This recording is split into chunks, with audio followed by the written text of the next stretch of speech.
Muy buenos días a todos. Esperando que todos desde los lugares donde se conectan estén bien.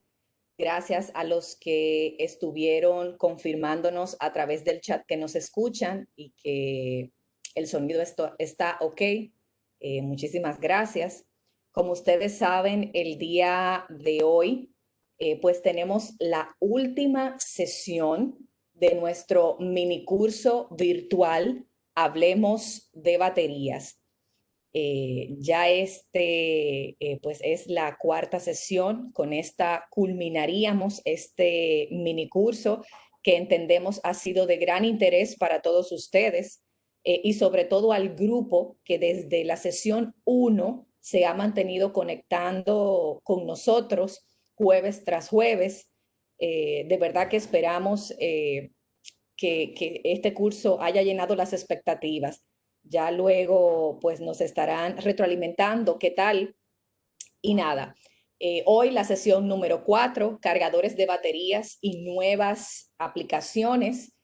Básicamente, nuestro instructor Amado, el objetivo general del día de hoy sería comprender el proceso de carga de las baterías y los dispositivos, cargadores e inversores de aplicaciones en nuevos retos de los sistemas de potencia.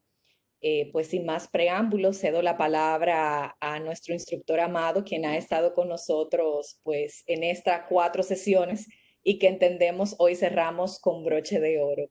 Amado, buenos días. Buenos días a todos, ¿se oye bien? Se escucha muy bien. Bueno, me alegro. Que vamos a iniciar entonces. Hoy precisamente, efectivamente, tenemos la última parte de esta serie de charlas. A ver, Todas las preguntas que tenían por ahí pendientes, pues que aprovechen y que nos la vayan haciendo llegar, que hoy es el esa- último. exactamente. Sin embargo, ahí tienen mi correo y con mucho gusto, pues ahí siempre que pueda les puedo responder ahí cuando me manden cualquier consulta. Están viendo el... Sí, ya está proyectando y se ve súper ok, bien. vamos. Bueno, efectivamente, hoy vamos a hablar de la parte de los cargadores, los inversores, de la electrónica que está alrededor de las baterías. Y eso es básicamente el concepto de hoy es la electrónica que está alrededor de las baterías, tanto para el proceso de carga como para el proceso de, de uso de las baterías para diferentes aplicaciones. Los cargadores de batería pues son imprescindibles. Desde que tenemos la batería pues tenemos que inyectar la energía eléctrica que ocupamos. Esos cargadores de baterías pueden ser dispositivos específicamente diseñados para cargar baterías o pueden ser parte de un todo que utiliza las baterías para alguna otra aplicación. Un ejemplo rápido es una UPS. La UPS tiene su cargador de baterías y aparte de eso tiene un dispositivo con el cual yo voy a convertir la energía de corriente directa de las baterías en corriente alterna para su posterior uso. Entonces una UPS consta de dos partes, consta de un cargador de baterías y un inversor que alrededor de la batería es lo que hacen que ésta sea aplicable. Los cargadores de baterías, pues, se han venido desarrollando con el tiempo y son parte de lo que llamamos la electrónica industrial. Es electrónica de potencia, es una electrónica que tiene un nivel de alto de desempeño, eh, equipos de corriente alterna que pueden ser monofásicos o que pueden ser trifásicos. Eso depende de la potencia de aplicación. Para pequeñas potencias nos podemos dar el lujo de usar alimentadores o cargadores de baterías monofásicos. Cuando la potencia sube, el hacer un dispositivo monofásico se vuelve prohibitivo y requerimos un sistema trifásico, ¿verdad? Entonces, aquí básicamente tenemos un diagrama en bloques de lo que es un cargador de baterías. Es un dispositivo que toma una señal de corriente alterna, casi siempre a través de un transformador, utiliza una conversión de corriente alterna a corriente directa y un inversor para poder darle aplicación a esas baterías.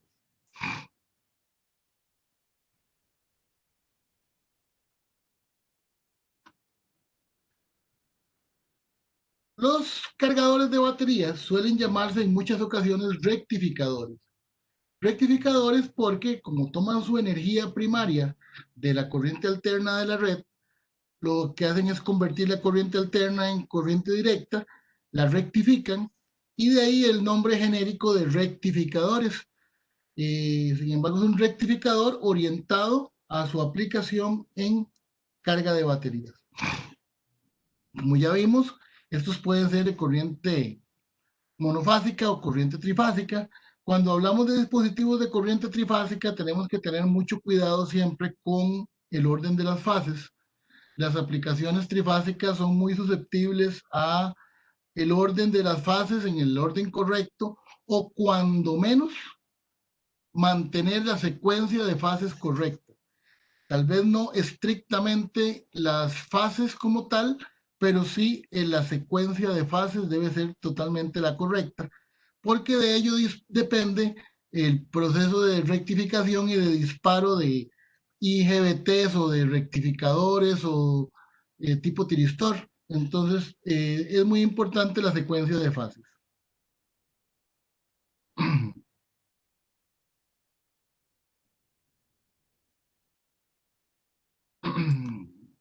Ok. Como habíamos dicho, pues el cargador monofásico lo vamos a tratar de emplear en aplicaciones de poca potencia y el trifásico en alta potencia. Pero ¿dónde ponemos el límite? El límite muchas veces es un poco difuso, pero ¿cuándo seleccionar un cargador monofásico contra uno trifásico? Depende pues de la corriente primaria. La corriente de entrada al sistema desde la red de alimentación de corriente alterna. Y yo les propongo como tema, digamos, como punto de quiebre, cuando la corriente consume 50 amperios. A partir de los 50 amperios, estamos hablando de un calibre 8 AWG para cortas distancias. Para más de 30 metros hablamos de calibre 6. Entonces ya, como empiezan a ver, el calibre de los conductores empieza a ser un poco prohibitivo, un poco difícil de manejar y canalizar. De ahí que en la medida de lo posible, por arriba de los 50 amperios, suele ser recomendable el uso de rectificadores o cargadores trifásicos. Estos rectificadores tienen que ser capaces de operar en condiciones normales de cualquier equipo eléctrico, soportar las variaciones de la red. Hablamos de variaciones de voltaje de más o menos 10%, tener cierta protección contra sacs, contra flickers, contra descargas atmosféricas.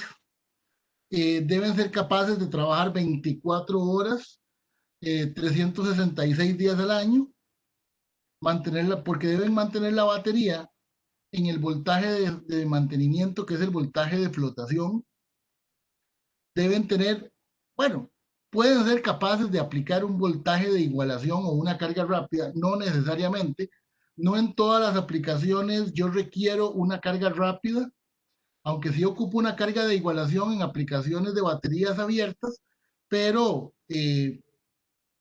como este es un mantenimiento que se da esporádicamente, una vez al año o 2 veces al año, entonces pudiera ser que mi cargador permanente, el que me mantiene la flotación, no tenga la función de igualación y esta la realice yo a través de un dispositivo externo. Sin embargo, la mayoría de los rectificadores cargadores contemplan una función de igualación o carga rápida. Vamos a ver, ¿cómo es esto de los cargadores? Cuando yo estoy cargando las baterías, vamos a ver un ejemplo de una batería de plomo, que son las más corrientes tal vez. Estas baterías de plomo, vamos a tener un sistema de 120 voltios de corriente directa, 100 amperios hora. La eficiencia esperada es del 75%, es decir, que para yo darle 100 amperios hora a estas baterías, que ellas se carguen con 100 amperios hora, yo le tengo que meter un 25% más, un 30% más, tengo que meterle 133 amperios hora para que ella me devuelva los 100 amperios hora que yo le estoy pidiendo y que eso es de su dato de placa. Esta batería es de 120 voltios, pero es el voltaje nominal. 120 voltios es porque son 60 celdas de 2 voltios cada una, pero ese es el voltaje de batería en reposo. Cuando hablamos del voltaje de flotación, recuerdan que el fabricante había establecido que estas baterías tienen que tener un voltaje de entre 217 y 223 según el fabricante y la temperatura ambiente. Entonces el voltaje es superior a los 2 voltios que yo espero de la batería. El voltaje de flotación es ligeramente mayor. Entonces en este ejemplo, la alimentación de 120 voltios requiere 147 amperios, que es en el peor de los casos, ¿verdad? Es cuando ya yo estoy dándole al límite de la capacidad. Como yo requiero 147 amperios del lado de los 120 voltios de corriente alterna, la alimentación trifásica con la que yo voy a alimentar esto, o la alimentación de corriente alterna con la que yo voy a alimentar esto, va a requerir una cierta cantidad de corriente. ¿Por qué? Porque voy a tener una potencia. Si vemos el cuadrito, vemos que tenemos que para 132 voltios, que sería el voltaje de flotación, ya, porque no son 120, son 60 celdas multiplicadas por 2.19, 2.21, me da 132 voltios, que es un voltaje típico de para banco de ese tamaño, con 100 amperios de capacidad del rectificador. El rectificador me da 100 amperios, pero tiene también una eficiencia del 75%.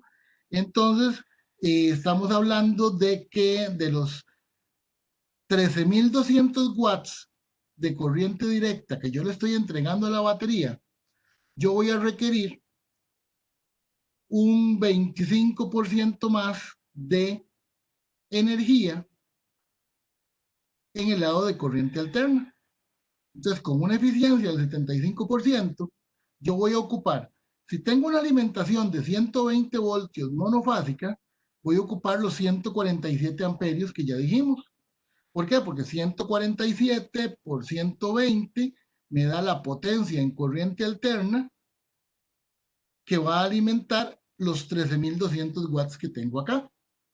Entonces, en 1 a 1, 120 monofásico de corriente alterna contra 120 de corriente directa, me van a entregar una diferencia de 100 amperios contra 146, 147.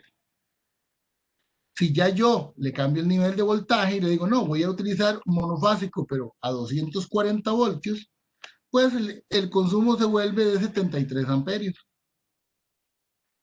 Ahora, si sigo evolucionando y me voy a la aplicación en trifásico, este mismo sistema que en monofásico pudo haber ocupado 147 amperios, en trifásico me va a ocupar apenas 49 amperios.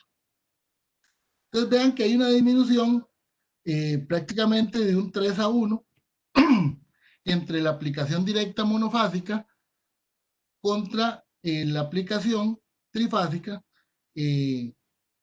típica, ¿verdad? Que es una estrella de 208 voltios, una estrella 120. Entonces, con una eficiencia de 75%, que es la eficiencia típica de una electrónica de tiristores que encontramos en cargadores de uso industrial. Hoy en día tenemos mejores, pero eso es un ejemplo ahí como para ver aplicaciones que probablemente ya están en los sitios de trabajo que ustedes tienen. Aquí tenemos otro ejemplo, ¿verdad? Donde también igual tenemos un equipo que consume en la entrada 8 kilowatts, que que son 37 amperios monofásicos. Este mismo equipo va a dar una salida de 150 amperios. Son dos salidas de 75 a 24 voltios. Entonces hacemos el estudio, vemos que el voltaje de salida son 12 celdas, que son los 24 voltios, pero con un voltaje de flotación de 221 multiplicado por los 145 amperios que me está pidiendo el sistema en corriente directa, me da 3.8 kilowatts. Este cargador tiene, por tanto, una eficiencia de 3.8 entre 8, un 48%. Entonces, la eficiencia del cargador de baterías la vamos a medir precisamente como la potencia que él me entrega en corriente directa dividido entre la potencia que yo requiero en corriente alterna para entregar la potencia de corriente directa necesaria. Anteriormente dijimos 75%, ese es un valor típico, 48 es meramente de ejemplo. Yo creo que ya en la calle no hay nada tan malo, pero vamos a ver. Vamos aquí. Ok.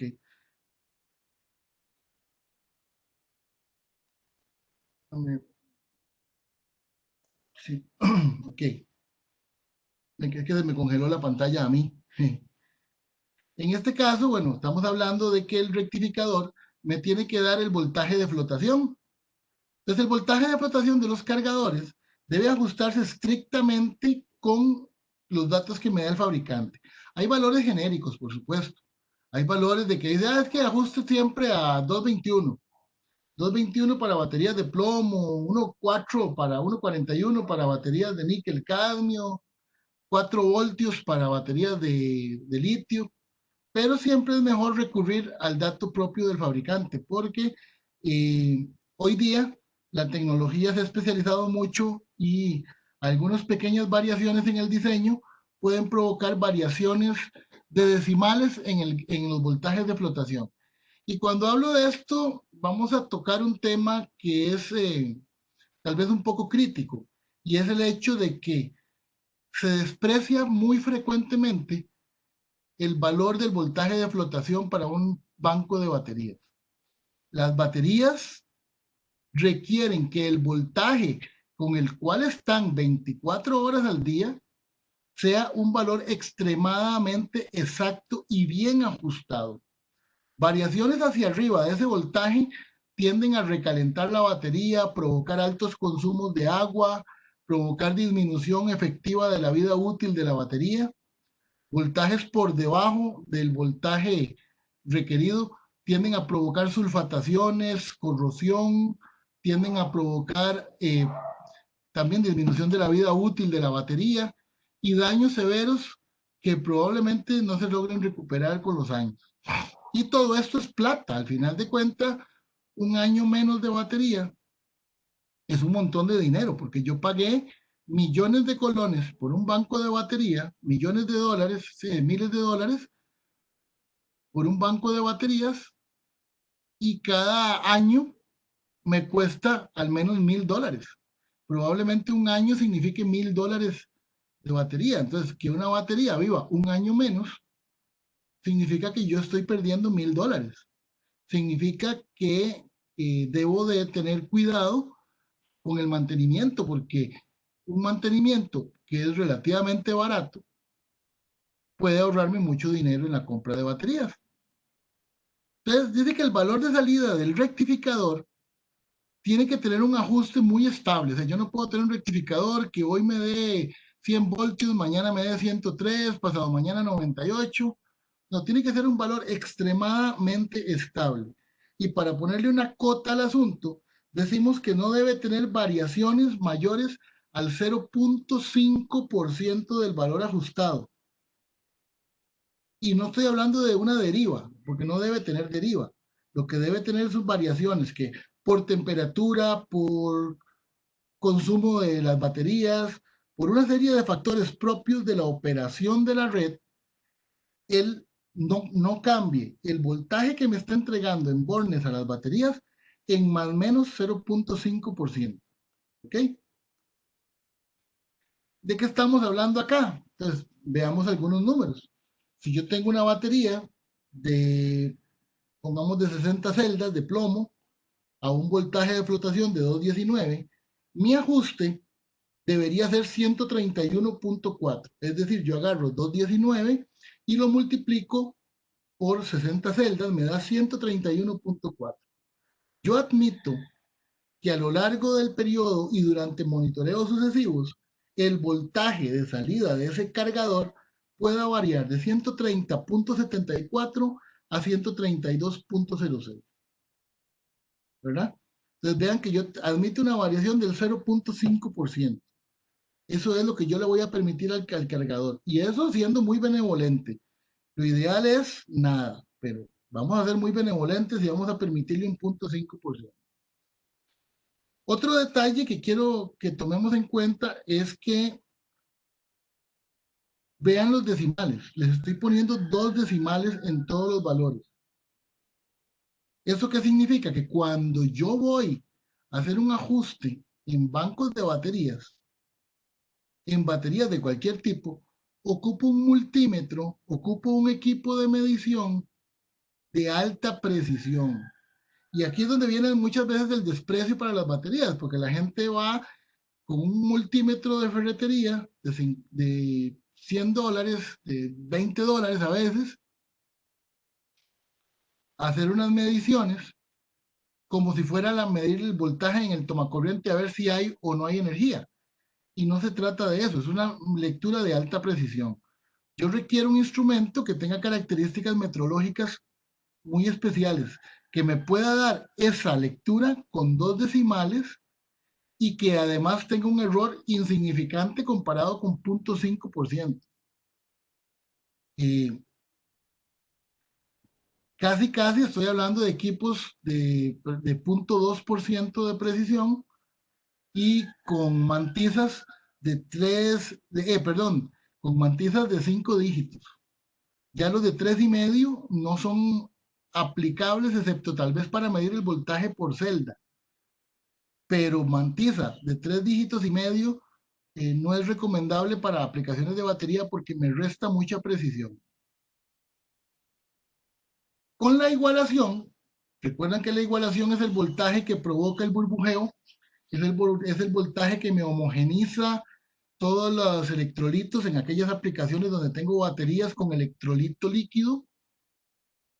Entonces tenemos, digamos que aplicar una carga para que este burbujeo me homogenice la densidad de todo el electrolito. Se aplica, según normas de la IEEE, 2 veces al año cada 6 meses o al menos una vez al año. Depende de las veces que haya ciclado o ha sido utilizado la batería. Estos se pueden hacer programadas, manual o automáticamente. Lo mejor es que sea manual para evitar cualquier riesgo de sobrevoltaje en equipos o cualquier problema de sobretemperatura. Las aplicaciones en automático pueden ser un poco riesgosas porque si no hay nadie monitoreando que una batería no esté recalentando o si no hay nadie monitoreando que los equipos que están conectados todos soporten el voltaje de igualación, pudiéramos provocar un daño severo a la instalación. Igualmente, en una tabla similar, si vemos la aplicación de 60 celdas de plomo, tengo un voltaje de flotación de 2.4 voltios. Recuerdan que la flotación no debe ser en la igualación no debe ser tan exacta como la flotación, pero sí debe ser un valor comprendido entre 2.35 y 2.5 voltios para las baterías de plomo. Entonces, las baterías de plomo por arriba de 2.35, yo me doy por satisfecho de que estoy con un voltaje de igualación. Y entonces vemos ahí que el voltaje de celdas de 2.4 voltios me da la igualación, el ajuste corresponde a 144 voltios y yo voy a tolerar que el voltaje esté entre 143.28 y 144.72. Aquí ya no es por la batería, es por el rectificador. Aunque la batería soporta variaciones más importantes, yo estoy evaluando el rectificador. Y si yo le ajusté 144 voltios, yo no quiero que él derive que él se mueva más de 143.28 a 144.72. Entonces, si bien es cierto, la batería puede soportar variaciones desde 235 a 250 voltios, estamos hablando de un 20% durante el periodo de igualación. Yo estoy evaluando el cargador y por eso le estoy pidiendo el 0.5% en cualquier función de ajuste que yo le vaya a pedir a él. Ok, recordemos que la carga de igualación me va a poner un voltaje muy alto. Veamos aquí otra vez la tablita. Vea que yo estoy pasando de una aplicación de 120 voltios a aplicar un voltaje de 144 voltios en igualación. Y si hablo de baterías de níquel cadmio en el último reglón, la igualación de 120 voltios para estas baterías va a llegar a 153 voltios. Entonces, es mucho más del más menos 10 o el más menos 20% que soportan algunos equipos. Entonces, cuando yo aplico igualación, tengo que tener mucha conciencia de los equipos que están conectados a la red de corriente directa en el momento que yo aplico la igualación. Igual, estos voltajes pueden provocar que una celda que tenga cierto daño empiece a aumentar de temperatura y se pueda dañar severamente. Como casi siempre tengo aplicaciones en serie de baterías, el daño de una batería, aunque no sea explosivo, puede provocar la interrupción de la continuidad de la serie de las baterías, dejándome sin voltaje en todo el sistema. Entonces, por eso tengo que tratar de mantener monitoreo durante los periodos que hago carga de igualación. La carga de igualación no es despreciable, es un proceso que requiere cierto grado de monitoreo y responsabilidad por parte de quien lo aplica. Y aunque muchos sistemas lo traen en automático, yo insisto en que nunca se utilice esta función en automático porque puede convertirse en un acto hasta irresponsable muchas veces. Bueno, entonces tenemos que tener cuidado con la aplicación de la carga de igualación porque esta aplicación puede poner en riesgo los equipos con los que yo estoy trabajando. Muchas veces los equipos digitales traen esto como una programación que yo la puedo inhibir, deshabilitar, como quieran decirlo, y, y esto es una ventaja. Hay equipos más viejos que lo que tenían era un botón, una perilla, una palanca donde yo pongo o quito la función de igualación. Entonces cambio de voltaje de flotación a voltaje de igualación presionando un botón. A este tipo de equipos más viejitos que no es factible hacer un bloqueo de la función, yo recomiendo dos cosas. Una, si pueden, le arrancan el cable al selector para que de verdad, aunque llegue gente a tocar el botón, que hay mucho travieso en la calle, que aunque llegue gente a tocar el botón no pueda entrar fácilmente en el modo de igualación, sino que tenga que llegar un técnico a restituir el conductor que quitamos, el cablecito que se quitó, para poder aplicar la carga de igualación. Ya esto obliga a la presencia de un personal técnico especializado. O si no es posible, por alguna razón, que el equipo esté en garantía, que el patrón no quiera alterar equipos, lo que sea, se le pone un rótulo que tape la operación de ese dispositivo, que diga no operar, una cajita de acrílico transparente, una cajita de algo que impida que cualquier persona, por error o por tentación, vaya a presionar ese botón y colocar en igualación las baterías sin supervisión adecuada. Recordemos que las baterías que ocupan igualación son aquellas que tienen el electrolito líquido y que son de tecnología abierta. Las baterías que son selladas, libres de mantenimiento, con gel, empastadas, todo ese tipo de tecnologías no requieren el voltaje de igualación y más bien aplicar voltajes muy altos puede provocar el daño de la batería y a final de cuentas, como no están hechas para producir una gran cantidad de gases, pueden acumular presión internamente y terminar explotando. Entonces, la batería que lleva igualación es la que tiene electrolito líquido y que es de tecnología abierta. Ok, los cargadores o rectificadores van a requerir mantenimiento como cualquier equipo electrónico. La normativa IEEE establece algunas funciones que hay que ejecutar durante el proceso, como es limpieza, aspirado, barrido. Y vean que digo aspirado y no soplado. Mucha gente utiliza sopladores para limpiar equipos. El problema del soplado es que lo que hace es meter el polvo en los lugares donde yo después no lo puedo limpiar. Soplar equipos eh, puede provocar una falla, más bien yo puedo con el soplador enviar un pedacito de conductor, una tuerca sobre alguna tarjeta electrónica, puedo enviar polvo en algún rincón que al acumularse y acumular humedad puede convertirse en un salto a tierra. Entonces, aunque el soplado es como más fácil, se recomienda el aspirado, no el soplado a la hora de limpiar equipo electrónico. Entonces, aspirado y barrido, resoque de regletas y conectores. Recuerden que los equipos eléctricos, por los cambios de temperatura, las regletas donde colocamos los conductores terminan aflojándose. Entonces hay que estar revisando el resoque de las regletas. Verificar el estado de los conectores enchufables.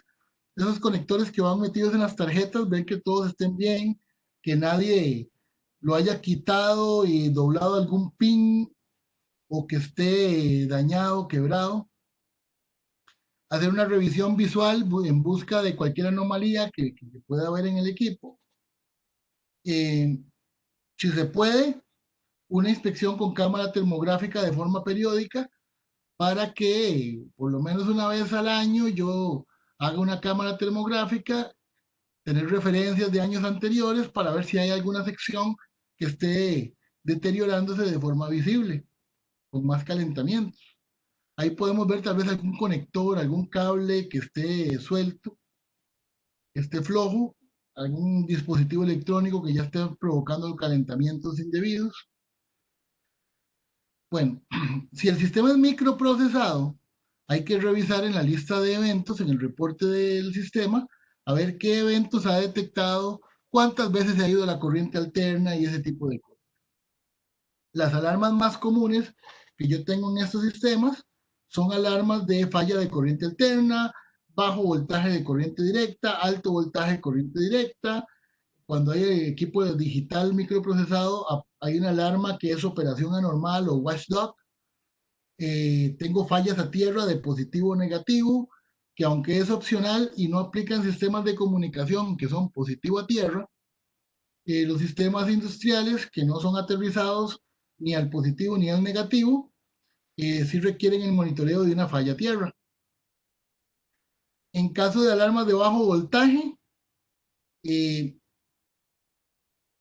yo tengo que saber ajustar cuándo es un bajo voltaje. Cuando yo hago un ajuste de alarmas, tengo que tener cierto criterio. Por ejemplo, si yo voy a ajustar una alarma de bajo voltaje, los criterios son estos.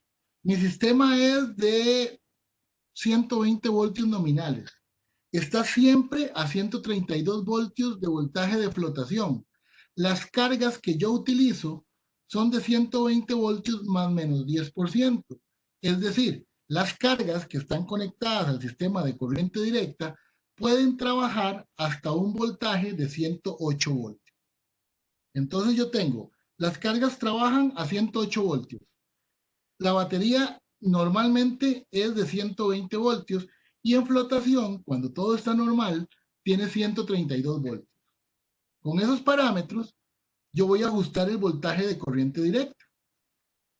Si yo digo que como las cargas mías trabajan a 108 voltios, voy a poner la alarma en ese punto, voy a tener un problema. Cuando salga la alarma, no voy a tener tiempo de respuesta. No voy a poder tener tiempo de enviar al técnico, conseguir repuestos, organizar el trabajo para ir a reparar el rectificador, que probablemente es el daño que tengo. Porque por algo se fue la alimentación que me mantenía el voltaje de flotación. ¿Cuál es el estado normal de una batería en un sistema? Estar en voltaje de flotación. No es normal que la batería esté fuera de flotación. Cuando la batería está trabajando ella en forma independiente, sin el cargador, sin una alimentación de corriente alterna, ya yo estoy en alerta. Estoy en alerta porque me falló la corriente alterna. Yo no sé cuándo va a volver o si va a volver. O si no me falló la corriente alterna, el rectificador se dañó y tengo que repararlo. Entonces yo tengo que colocar el valor de la alarma en un punto que me dé tiempo de atender estas vigilancias, ir a ver qué pasó, ir a averiguar si el sistema está estable, si es una cuestión momentánea, si la puedo resistir rápidamente o si es un daño severo que requiere atención inmediata. Ok, yo les recomiendo que las alarmas de bajo voltaje estén lo más cerca posible del voltaje nominal. Es decir, si es 120 voltios, pongan la alarma en 119. Así, cuando hay un parpadeo y queda en batería, tal vez no le sale la alarma, pero cuando ya la batería tiene una hora de estar trabajando, ya le sale la alarma. Esto les da varias horas de tiempo para ir a buscar una tarjeta de repuesto, ir a hacer un diagnóstico de la situación y no que los agarre la situación en modo reactivo y que no puedan hacer absolutamente nada más que esperar la falla inminente del sistema.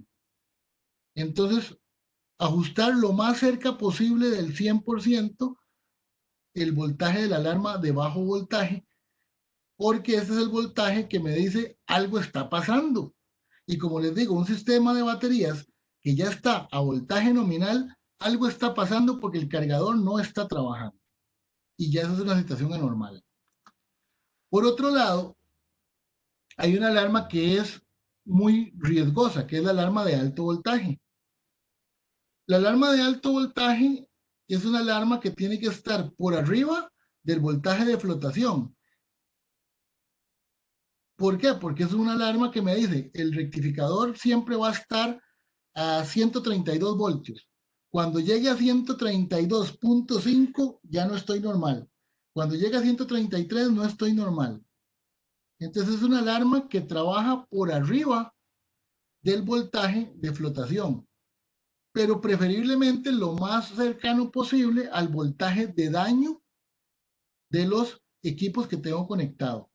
Entonces, como los equipos soportan hasta un 110%, una aplicación de 120 voltios, el voltaje de los equipos pueden soportar 132, 133 voltios. La alarma de alto voltaje debe estar por arriba de 132, 133 voltios tal vez. Entonces, tiene que permitirme trabajar y avisar correctamente cuando un sistema está en peligro. Cuando entra en igualación hay alarma de alto voltaje. Tal vez una preventiva. Si voy a aplicar igualación, probablemente tenga que aplicar un poco de criterio en el sentido de que esta alarma me puede indicar que alguien inadvertidamente puso el sistema en igualación o mantener a todo el mundo en alerta porque estamos dando carga en igualación y hay que estar dando monitoreo. Entonces, pudiera ser que la alarma de alto voltaje sí salga cuando yo estoy en carga de igualación, porque es una situación especial. Ahora, por otro lado, hay sistemas de sistemas. Hay sistemas que tienen etapa 1, etapa 2 o solamente una alarma. Entonces, si solamente tengo una alarma y no tengo etapas, nada más alarma de alto voltaje, un solo punto de ajuste, hay que considerar lo siguiente. Cuando un sistema electrónico falla, en este caso supongamos que tengo unos IGBTs o que tengo un tiristor que está alimentando las baterías dentro de la tarjeta electrónica, cuando estos fallan producen dos cosas, o dejan de dar el voltaje, es decir, van a provocar un bajo voltaje, el sistema no me va a dar ni siquiera el voltaje de flotación, o se ponen en cortocircuito y me dan un voltaje extremadamente alto. La alarma de alto voltaje puede estar monitoreando condiciones de ajuste y cosas de ese tipo, pero si en condiciones normales, donde nadie está tocando el equipo, sale una alarma de alto voltaje, prácticamente estamos hablando de que el sistema internamente se puenteó y me está dando un voltaje de 180 voltios, en lugar de 120 me está dando 180. ¿Qué significa esto? Que todos mis equipos están en riesgo. Entonces, a la hora de aplicar alarma de alto voltaje, yo tengo que considerar para qué la quiero. Si tengo etapas, puedo tener una etapa que me avise, mira, te saliste de flotación, estás en riesgo, estás en igualación, el equipo está con un voltaje más altito en primera etapa. Y una segunda etapa que diga, esto está totalmente fuera de control, necesitamos aplicar una medida urgente. Pero si solo tengo una etapa, tengo que escoger ese nivel de ajuste por arriba de igualación, por arriba de flotación, por arriba de la máxima de los equipos, porque lo que voy a detectar es cuando el rectificador falle, porque solo tengo una etapa, tengo que gastar bien ese cartucho. Entonces, esa alarma va a hacer lo siguiente, va a detectar cuando el sistema se sale de todos los parámetros de operación, significando un daño interno severo en el rectificador, y debe provocar que el sistema se abra. Yo tengo que provocar que a la aparición de la alarma de alto voltaje en etapa 2 o la única que hay, alarma de alto voltaje, cuando se da y es un voltaje por arriba de igualación, por arriba de lo máximo que soportan las cargas, este debe provocar el disparo completo del sistema.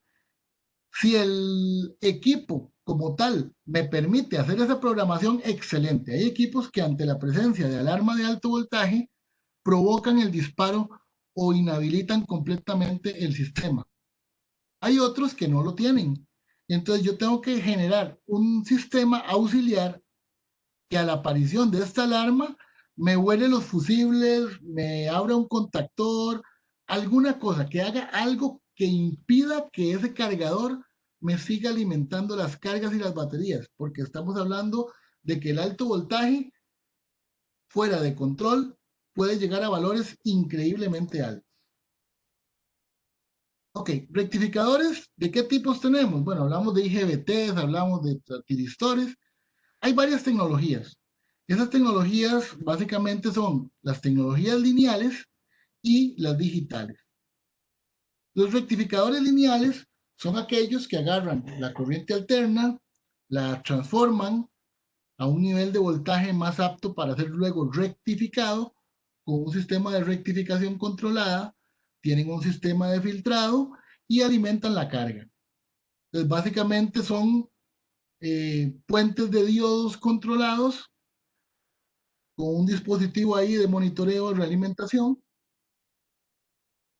que pueden ser monofásicos o trifásicos. Cuando son por tiristores, que es lo más común en sistemas de potencia, entonces lo que tenemos es un sistema como este, un sistema donde los tiristores forman parte del puente de rectificación y a través del ángulo del disparo yo voy controlando el voltaje RMS efectivo que estoy dando en la salida.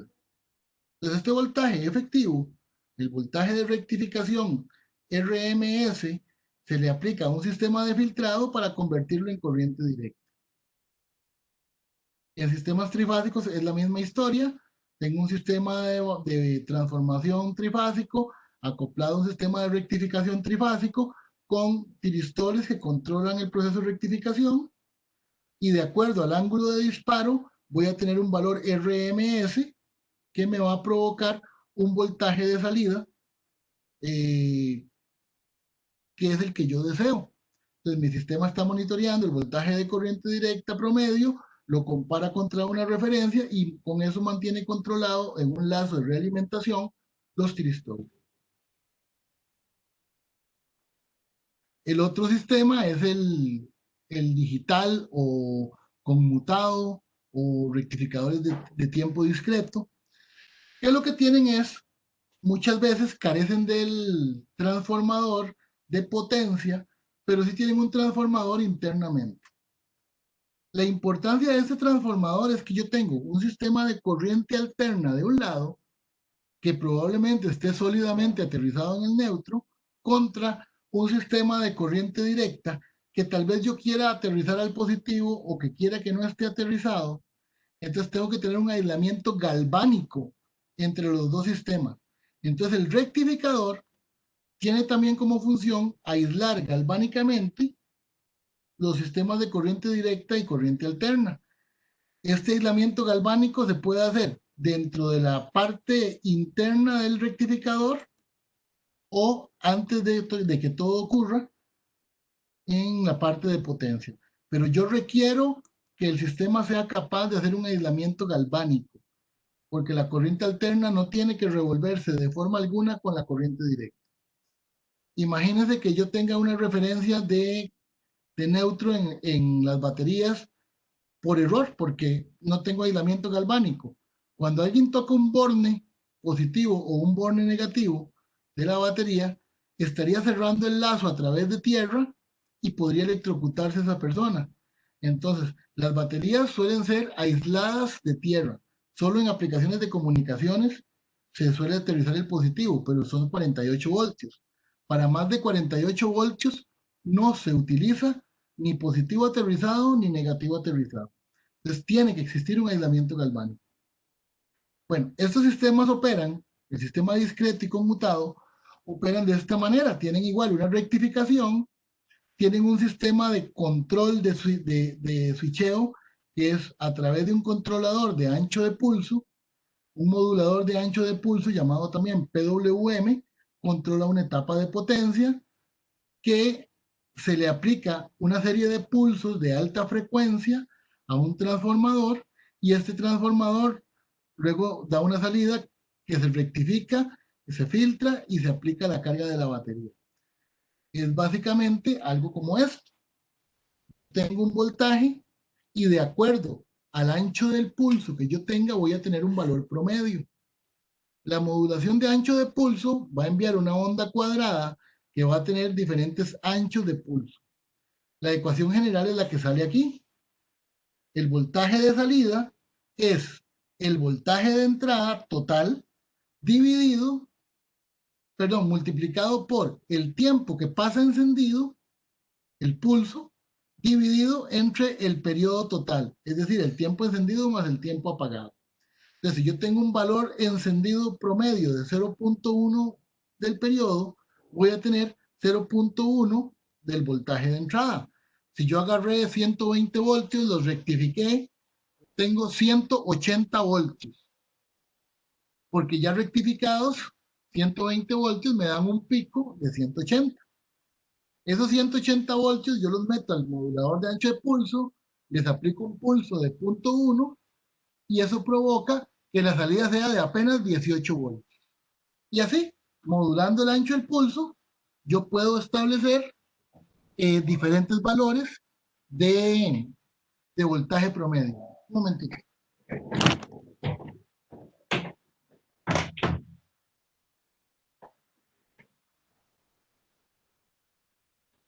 Tengo un vecino ahí que hace un poco... Perdón.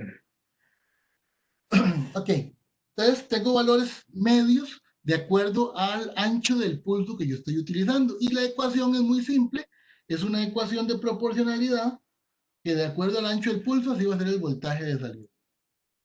Ok, ¿qué sistemas tengo yo para aplicar esta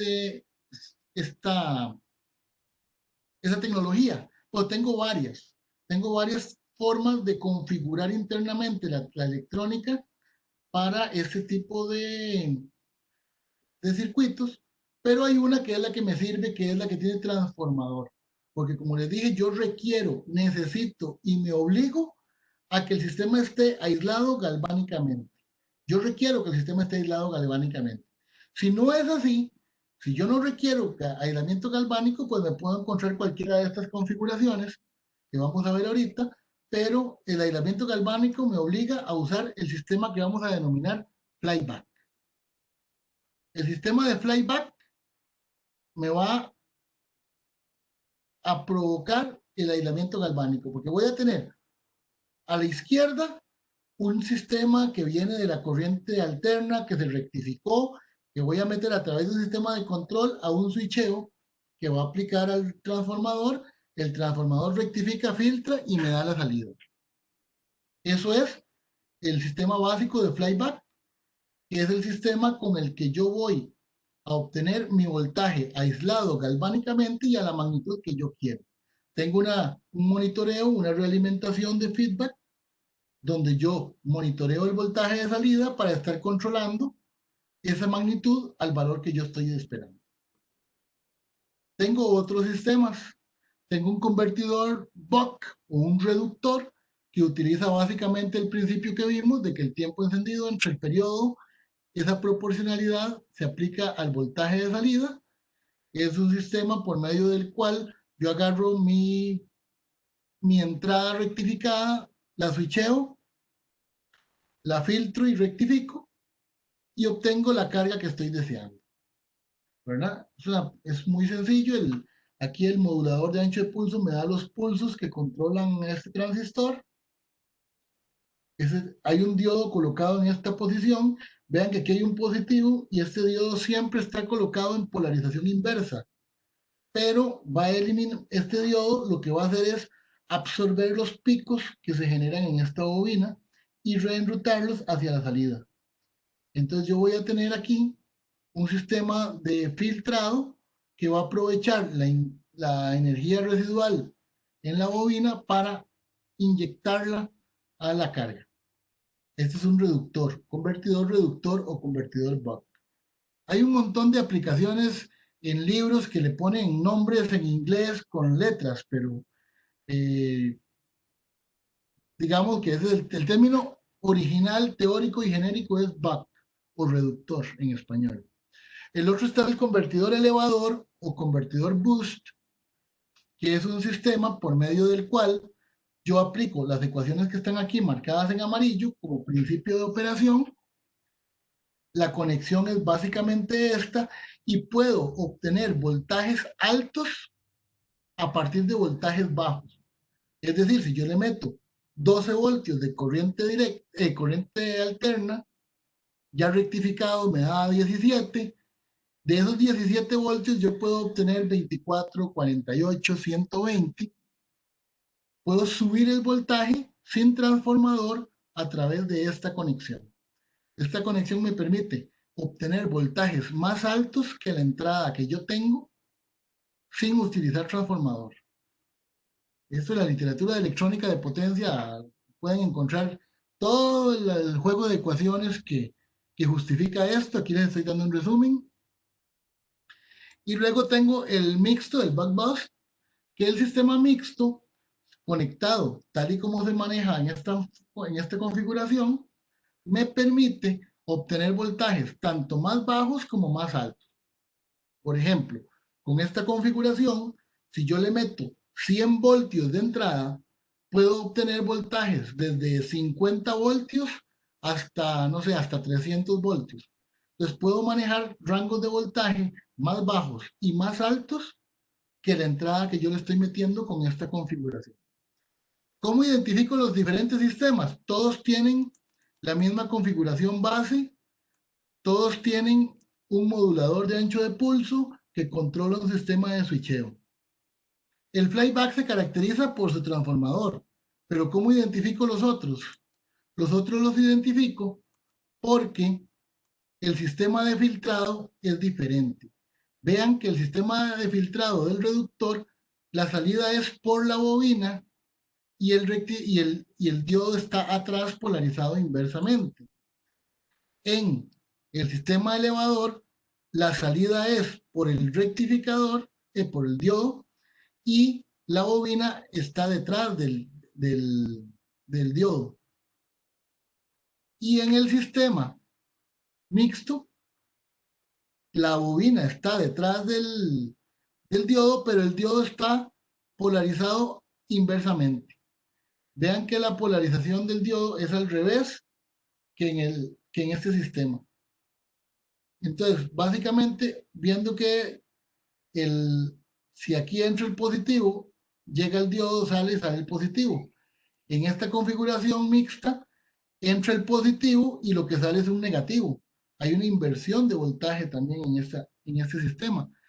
Esto es lo que identifica. El sistema de filtrado es el que me permite identificar los diferentes tipos de electrónica.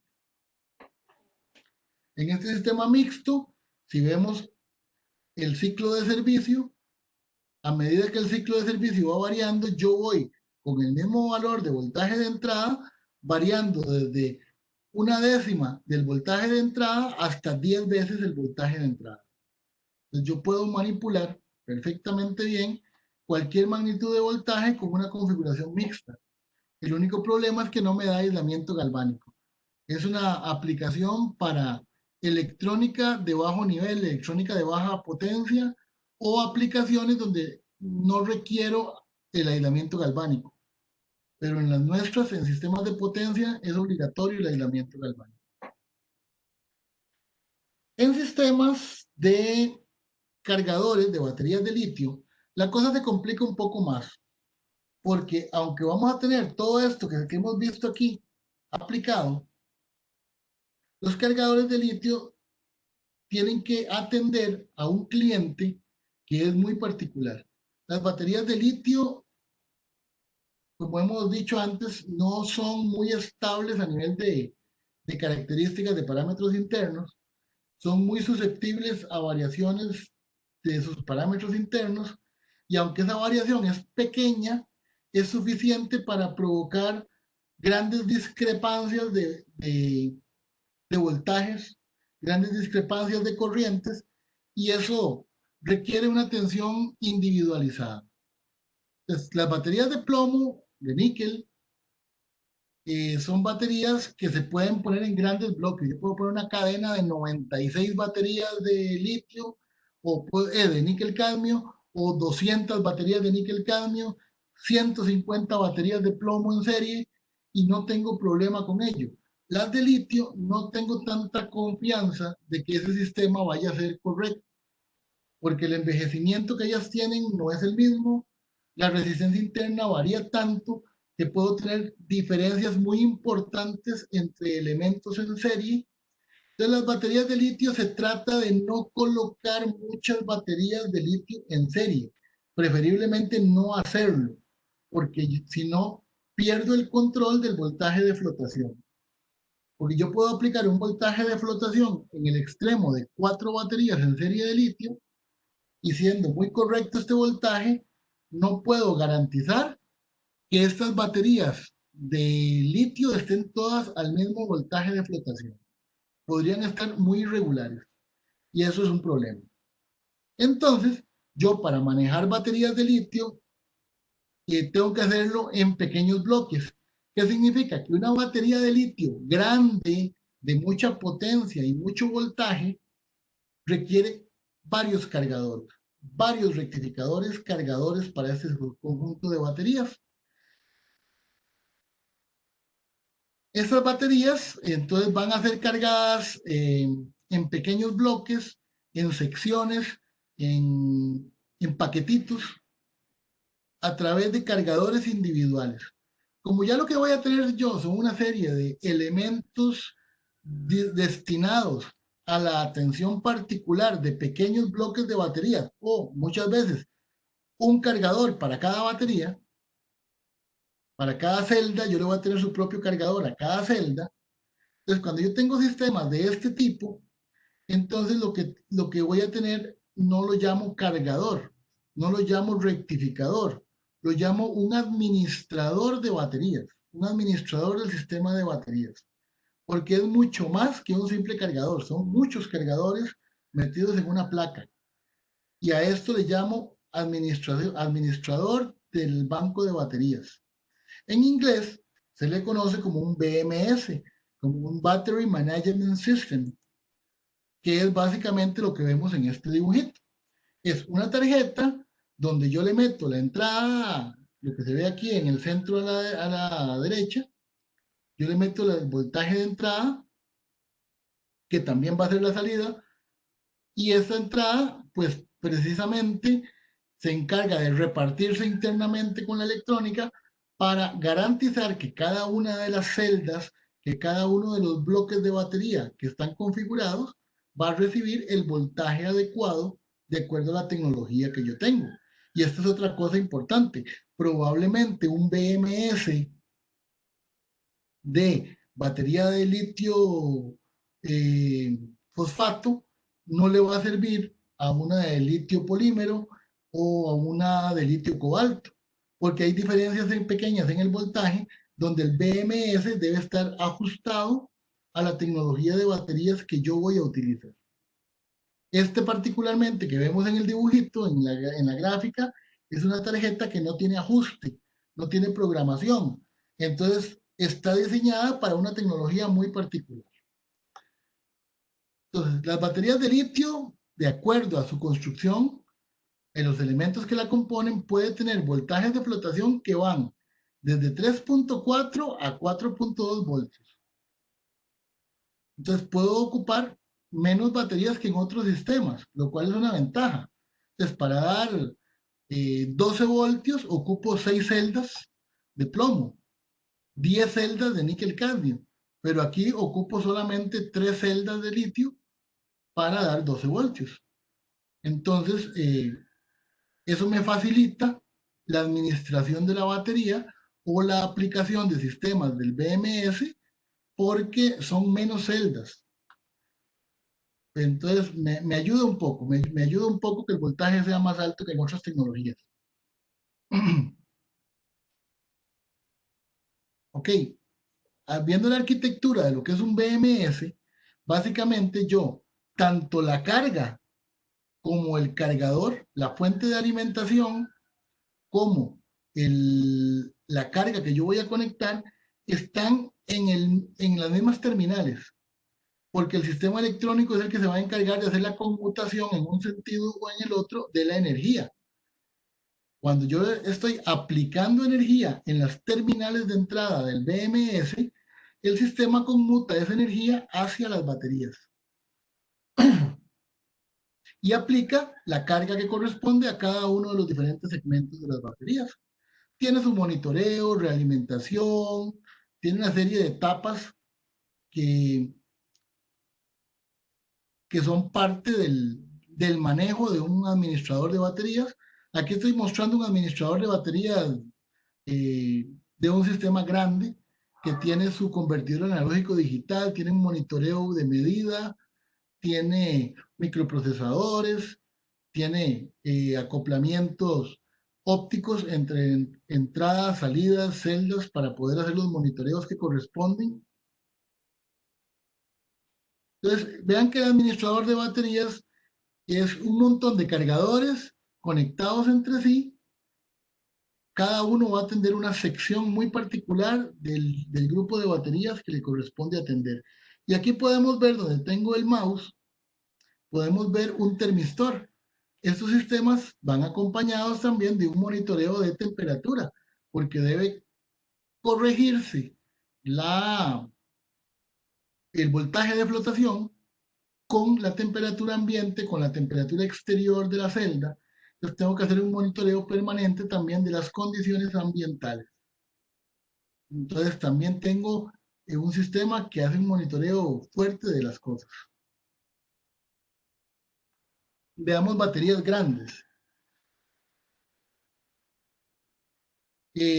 La tecnología más empleada para las aplicaciones de potencia a hoy es el fosfato. Entonces, las baterías de litio fosfato de hierro, las baterías de fosfato son las más comunes, tienen un voltaje natural de 3.2 y el voltaje de flotación de carga anda como en 4 voltios, máximo 4.2. Son baterías muy nobles, de alta calidad, de mucho desempeño, eficiencias del 97, 98%.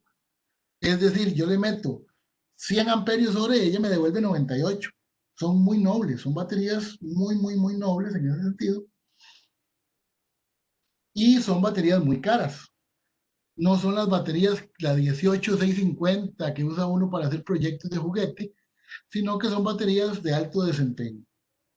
Estas baterías tienen por dentro un administrador, un BMS, pero también requieren en ocasiones un administrador externo. Algunas de estas baterías vienen con indicaciones de que no se pueden conectar en serie, de que no se pueden conectar en paralelo. ¿Por qué? Porque a veces el BMS que ellas traen internamente puede entrar en conflicto con el BMS de otras celdas similares. Entonces hay que leer muy bien las instrucciones del tipo de batería, porque los BMS que tienen ellas por dentro pueden impedir algún tipo de conexión. Eso hay que revisarlo. Por otro lado, se prefiere siempre la conexión en paralelo de estas celdas. Entonces, casi que la conexión en paralelo es, por default, la conexión de este tipo de celdas de baterías. Entonces, se suelen conectar en bloques, bloques de series, bloques de paralelo, bloques de series paralelo, y esto pues tiene ¿cómo se llama? Una lógica de conexiones, como ya habíamos visto, era una, una nomenclatura de 4S, 4P, que son cuatro baterías en serie conectadas, cuatro baterías en paralelo conectados en cuatro bloques en serie.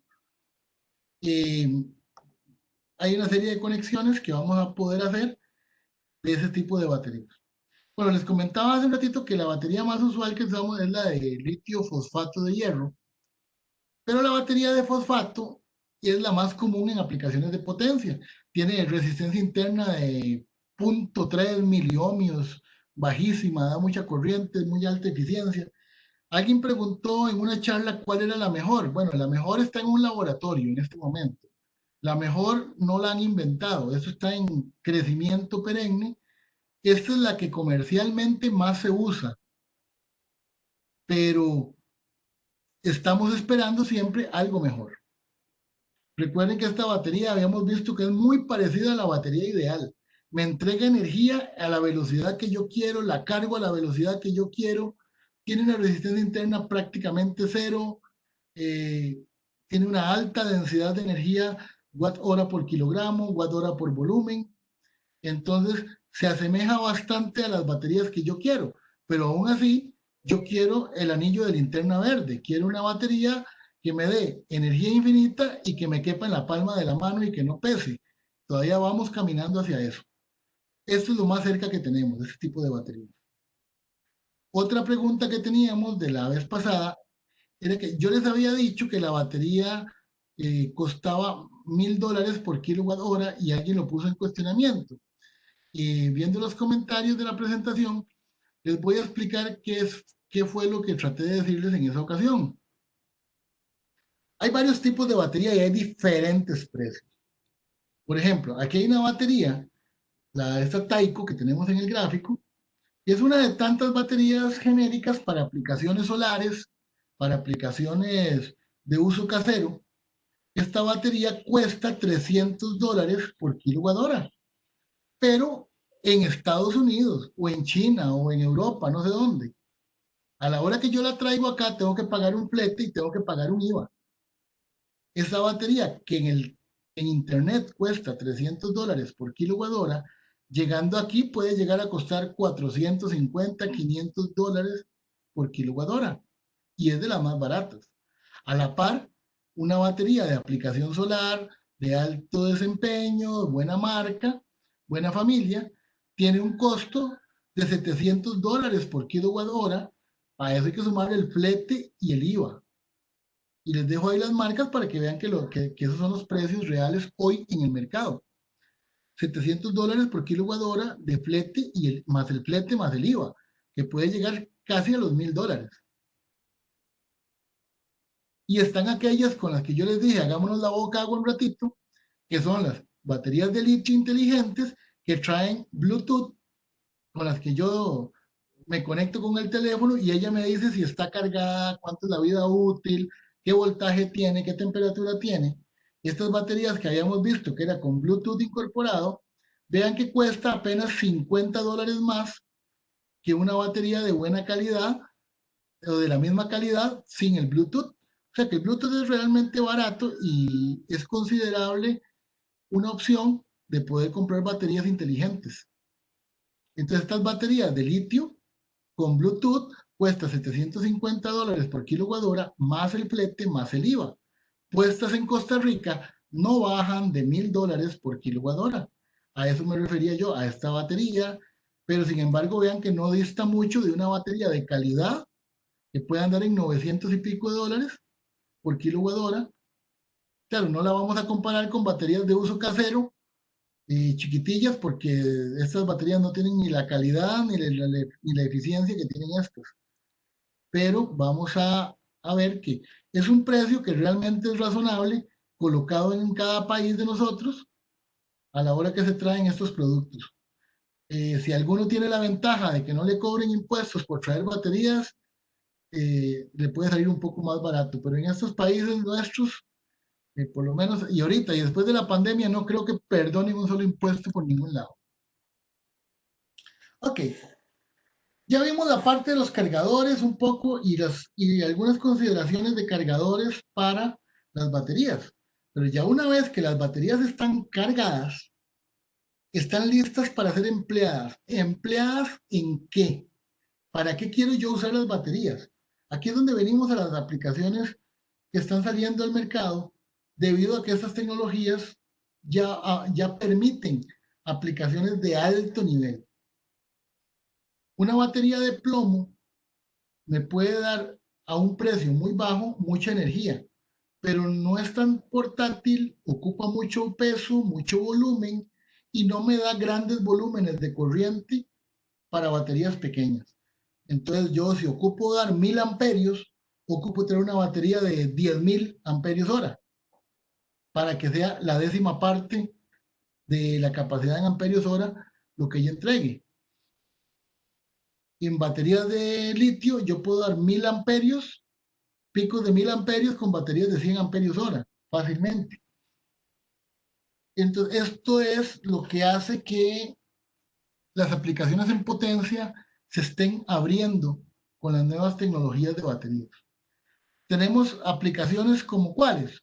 Bueno, tenemos aplicaciones como ayudar durante la hora pico a suministrar energía, aplicaciones como regulación de voltaje en colas de red, en lugares donde la presencia de factores de potencia indeseables me bajan el voltaje de la red, o donde estoy en una cola, como les dije, y necesito aportar un poquito de potencia para subir el voltaje y mantenerlo dentro de los estándares de la autoridad reguladora, para suplir algunos baches de energía que se dan en las redes cuando tengo tal vez un recierre de, que no fue exitoso y la red queda 5, 10, 15, 45 minutos sin energía.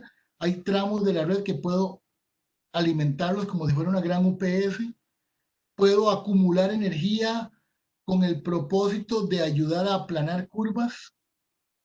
Puedo, bueno, en general, aplicar a redes de distribución eh, que antes era impensable, a poder aplicar como una especie de mini generador de energía. También me puede servir en sistemas de cargadores de carro. Hoy en día todos los cargadores de vehículos que se están instalando son como individuales. Estamos jugando de muñecas con los cargadores ahorita, porque ponemos un cargador o dos en un restaurante, en carretera, y la gente va y se conecta, carga el vehículo. Pero ¿qué pasa si cuando yo voy a cargar el vehículo se fue la energía? Hubo un fallo en la red en ese lugar y yo estoy ahí detenido. Entonces, o me quedé detenido en un lugar donde yo esperaba que hubiera un cargador, pero como no es el lugar donde yo vivo, no sabía que había un mantenimiento programado de 8 horas. Entonces yo necesito en el futuro que esos sistemas de carga de vehículos sean más confiables. Entonces probablemente vaya a haber mega estaciones de carga con un sistema que permita cargar 10, 15, 20 carros en forma simultánea, pero también no puedo depender de que haya energía, el negocio va por otro lado. Entonces, una aplicación desde las baterías es para cargar otras baterías. Puedo guardar la energía para cargar 10 vehículos y la aplico cuando se va la energía. Es otra aplicación que se ve a futuro y que ya en Alemania me parece que han hecho varios experimentos al respecto. En redes de distribución, yo generalmente hago una aplicación en estas redes para suplir todos los fenómenos que vimos antes, ¿verdad? Entonces, eh, cuando yo lo que quiero es aplicar las baterías en mejorar el desempeño de la red y no en sustituirlo, pues yo no quiero quitar el generador ni la conexión a la red, lo que quiero es mejorar el desempeño de la red de distribución. Uso un sistema de baterías que me dé varias aplicaciones, todas las que vimos antes, y vamos a ver que entran en dos escenarios diferentes. Hay un escenario que le llamamos el escenario de alta potencia, donde yo lo que ocupo es dar muchos amperios por corto tiempo. Y el otro es escenarios de alta energía, donde yo lo que ocupo es dar pocos amperios por mucho tiempo. Entonces, las baterías me van a servir para todo eso. En el escenario de alta potencia tengo, por ejemplo, las eliminaciones de SACs, parpadeos, todo lo que tiene que ver con calidad de la red, porque esto me va a ayudar a que el desempeño que la red está ejerciendo en, en los clientes no se vea afectado. Yo puedo eliminar armónicos, puedo, bueno, disminuir armónicos, puedo eliminar efectos de parpadeo, puedo tener como una mini UPS que llene todos esos huecos de voltaje cuando se dan en muy corto tiempo. Entonces doy toda la potencia de la red por muy corto tiempo para suplir esto que es calidad de energía en alta velocidad. Puedo también, en una aplicación moderada de tiempo, hablamos de minutos, suplir el recierre que les dije de 5 minutos, 10 minutos, mientras el operador restituye en su estación. Puedo ayudar a las empresas en arranques de la empresa o en apagonazos de la empresa que se va a la red y que a una empresa, un cliente muy particular se le diga, vea, tengo respaldo de 15, 20 minutos para que usted baje su proceso, apague su fábrica sin que haya un daño en su producción. Nosotros aquí tenemos en Costa Rica una empresa que produce aluminio, que es venezolana, que se llama Alunasa. Cuando esta empresa está haciendo producción de aluminio, tiene aluminio fundido en unas boquillas y si se va la energía de repente, el aluminio se pierde, se solidifica dentro de la boquilla y cada boquilla cuesta $50,000, según nos han dicho. Entonces, a ellos no les funciona que cuando hay un corte de energía, eh, que ese corte dure mucho tiempo, porque si el aluminio se enfría, no solo pierden la producción y el aluminio, pierden las boquillas con las que están inyectando el aluminio a los productos.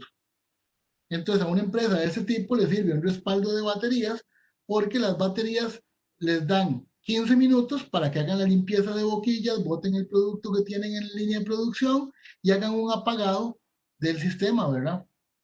Y también me sirve para controlar en minutos, en horas, una hora, eh, sistemas, por ejemplo, desplazamientos de factores de potencia que no son deseables en la red, clientes muy inductivos que me aparecen de repente sin un control adecuado y me afectan el voltaje de la red, afectando a otros clientes, aplicaciones de alta energía y tiempos largos, nivelado de cargas, aplanado de cargas, y les pongo un ejemplo muy interesante. A veces lo que tengo es un lugar que está en una cola, que tiene una concentración de energía muy grande. Entonces, digamos que tengo una línea de 40 kilómetros que fue diseñada hace 30 años, las cargas fueron creciendo en la cola y de repente la línea no me da. La línea, por ejemplo, me provoca una caída de tensión del 15% en las colas en hora pico y yo, para poder suplir eso, ya no puedo poner reguladores, ya no admite más el sistema. ¿Qué me queda? Reemplazar toda la línea por un conductor más grande. Probablemente los cruceros no soporten la tensión, tenga que hacer una reconstrucción completa de la línea, cambiar postes, cambiar soportes, cambiar conductores, para poder llegar donde el cliente con el voltaje que ellos ocupan y la calidad que ellos quieren. Esta inversión, si son muchos kilómetros, puede ser muy alta, o tal vez simplemente no sea rentable. Entonces, para yo poder cumplir con lo que el cliente quiere y darle más rentabilidad, existe la posibilidad de montar un banco de baterías en el fondo con un sistema que permita que en la hora pico donde ese fenómeno se da, yo cargue las baterías durante las horas valle, y durante el valle tengo la energía del pico para cuando se da el bajonazo de voltaje, que el alto consumo al mediodía, en la tarde, las baterías suplan ese exceso de energía que yo tengo ahí y ayuden a que la corriente que viaja por la línea de distribución no provoque esa caída de tensión. Entonces yo puedo aplanar la curva, mejorar el servicio en líneas que son muy largas, en puntos de cola, a través de estos sistemas de baterías. Estos sistemas de baterías se están ampliando ya bastante en, eh,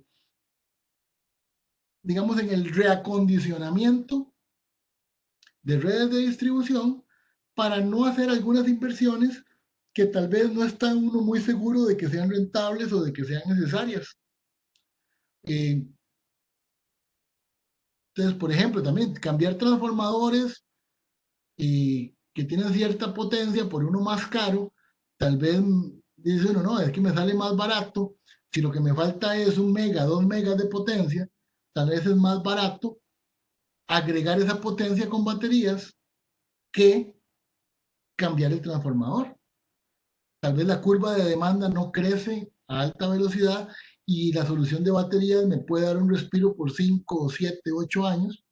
Entonces también debe considerarse. Ya hoy en día son alternativas que están en el tapete y me permiten poder contemplar escenarios nuevos a la hora de administrar redes de distribución. A estos sistemas eh, de almacenamiento de energía por baterías se les conoce como SAEB en español, Sistema de Almacenamiento de Energía por Baterías. En inglés se le conoce como BESS, que es Battery. Entonces, estos sistemas no son la única fuente de almacenamiento de energía. Y aunque esta es una charla de baterías, sí vale la pena comentar que hay otras tecnologías que se están utilizando hoy día para almacenar energía y convertirla en energía eléctrica en diferentes puntos del sistema. Hay almacenamiento de combustibles como el hidrógeno, almacenamientos magnéticos a través de sistemas con superconductores que están en experimentación en este momento. Son demasiado caros y no les veo mucho futuro por ahorita, pero en 100 años, quién sabe. Hay supercondensadores que básicamente se utilizan para aplicaciones de alta energía, perdón, de alta potencia y poco tiempo. Entonces, los supercondensadores me ayudan a disminuir flickers, sags, la primera parte del gráfico anterior. Entonces, yo puedo hacer una aplicación de superconductores en esta zona de acá, que es una alternativa y es bastante barata. Es una alternativa que pudiera estarse convirtiendo también en una opción común. Tengo volantes de inercia para ciertos generadores, acumulación con aire comprimido y las famosas celdas de combustibles o sistemas de oxidación-reducción, redox, que también son baterías. Este último sistema redox es una batería, pero es una batería donde yo, en lugar de suministrar energía de reposición, suministro los químicos para restituir la ecuación química.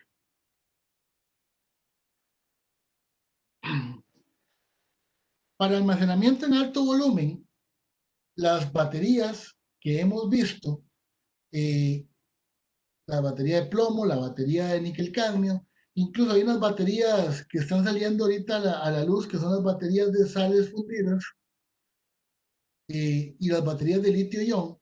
Estas baterías de sales fundidas, la verdad, las conozco por referencias bibliográficas, nunca he trabajado con ellas, entonces no sé cuál es el desempeño que tienen, pero es un punto que va a estar surgiendo como tema de conversación en estos días. Son baterías de una vida útil muy larga, en teoría viven 4 o 5 veces la vida útil de otras baterías. Son baterías muy limpias con el ambiente, no tienen desechos contaminantes en teoría y permiten dar grandes volúmenes de corriente. Entonces, hay que tenerlas en la mira. Estas baterías de sales fundidas que tenemos acá en la tablita y son probablemente una ventana al futuro. No sabemos cómo se van a desempeñar a nivel económico, pero eh, hay que tenerlas en la mira. Las que hemos visto son estas de plomo, baterías alcalinas, baterías de litio. Esas baterías, aquí tenemos una tabla comparativa de un montón de cosas eh, para que uno se ayude a tomar una decisión de cuál es la mejor tecnología para lo que yo quiero emplear. Vean que la batería de litio tiene rendimientos, eficiencias muy altas, mayores al 92%, eso como promedio. Sin embargo, hay baterías que dicen tener 98% de eficiencia, ¿verdad? Y eso es importante. Pueden dar niveles de descarga extremadamente altos. Vea que las baterías de fosfato pueden dar hasta 125 veces a modo de pulso, ¿verdad? La corriente equivalente a su capacidad en amperios hora. ¿Qué significa? Que una batería de 100 amperios hora puede dar 12.500 amperios en un pulso o puede dar 3.500 amperios de forma continua, de acuerdo a los datos consignados en esa tabla. Porque hay fabricantes que han mejorado mucho la construcción y el desempeño. Entonces, esta batería de litio fosfato es la que más utilizamos y esta a la hora de compararla con baterías de plomo, con baterías de níquel, pues tiene una confiabilidad bastante alta, un muy buen manejo, muy buen desempeño, pero igual, todas tienen sus pros y sus contras. Cuando comparamos diferentes tecnologías, vemos que todavía la batería de plomo sigue siendo la más barata. Entonces, si yo no tengo problemas de espacio, si yo no tengo problemas de peso, puedo colocar las baterías donde yo quiera, no me limita ni el peso ni el volumen, pues la batería de plomo sigue siendo una opción a considerar porque económicamente todavía hoy es una batería muy rentable.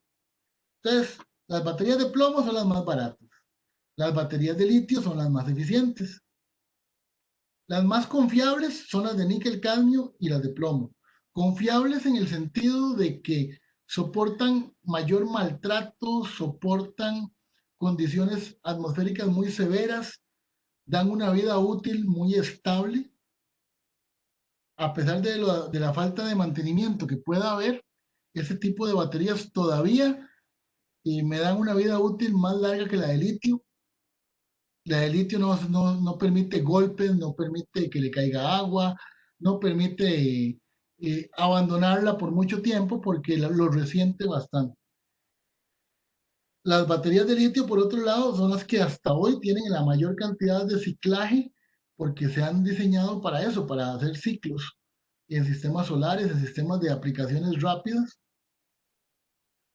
Y yo debo escoger de acuerdo a lo que ocupe y los parámetros que yo tenga y al dinero del que disponga, es la tecnología de baterías que más convenga a mi aplicación. Las baterías en altos volúmenes vienen en contenedores ya de diferentes fabricantes, contenedores que son modulares, que se pueden ensamblar, conectar entre sí para hacer series paralelos, para hacer varias aplicaciones. Y ellos ya traen el administrador de baterías, traen la batería, traen los sistemas de acondicionamiento atmosférico y venden el paquete. Los fabricantes hoy en día ya le venden un paquete de 1 mega, 2 megas, 3 megas de potencia, 500 kilowatts. Pues ya se compran paquetes para la aplicación que yo quiero de forma modular en contenedores. Es como lo que está de moda, usar los contenedores para esa aplicación. En general, es una estructura donde yo me incorporo a la red de distribución a través de un transformador que me convierte la salida de esos contenedores a un voltaje aplicable a la red y, y me conecto. Y puedo conectar tantos contenedores como yo quiera, de acuerdo a lo que indique el fabricante para obtener el producto que se acerque más a lo que yo estoy buscando. Algunas consideraciones, bueno, como les digo, la batería de plomo sigue siendo todavía una opción a considerar. No es lo último en tecnología, pero cuando falta la plata, hay que buscar opciones. Decía mi abuelo que a falta de perro se montea con gato, ¿verdad? Entonces, si no hay plata para comprar baterías de litio, pues la batería de plomo sigue siendo una opción. Eh, si tenemos que montar soluciones para redes de distribución, a veces la podemos montar en un poste. Ahí sí estamos limitados por el peso y el volumen, porque hay que subir una estructura, un cajón con cierto peso y cierto volumen a un poste, porque yo no tengo terreno, estoy en la calle, estoy en una red de distribución. Ahora, si por otro lado tengo la posibilidad de ubicar un contenedor en algún espacio, en algún terreno, pues eso me mejora las posibilidades de utilizar la tecnología que hemos hablado, ¿verdad?